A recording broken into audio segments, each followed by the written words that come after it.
Disambut antusias warga, Wapres Gibran kunjungi Pasar Mardika Ambon. Dalam rangkaian kunjungan kerjanya di Provinsi Maluku, Wakil Presiden Gibran Rakabuming Raka menyempatkan waktu meninjau aktivitas di Pasar Mardika, Kota Ambon, Selasa 14 Oktober 2025 sore. Wapres tiba di kawasan pasar sekitar pukul 17.28 waktu Indonesia Timur.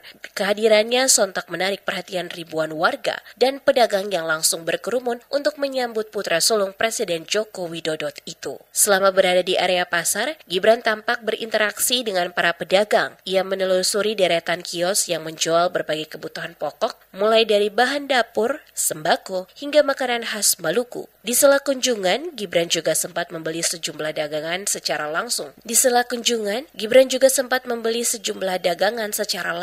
Disambut sorak gembira para pedagang. Kunjungan tersebut berlangsung relatif singkat. Sekitar pukul 18:47 waktu Indonesia Timur, Wapres meninggalkan lokasi tanpa memberikan pernyataan resmi kepada awak media maupun masyarakat yang menunggu penjelasan terkait agenda kunjungannya. Sebelumnya, pada siang hari di tanggal yang sama, Wapres Gibran tiba di Maluku untuk melaksanakan agenda kerja pemerintah. Ia lebih dulu meninjau beberapa proyek infrastruktur strategis, di antaranya bendungan di Kabupaten Buru, serta Bridge Mounted Power Plant Nusantara I di Desa Wai, Kabupaten Maluku Tengah.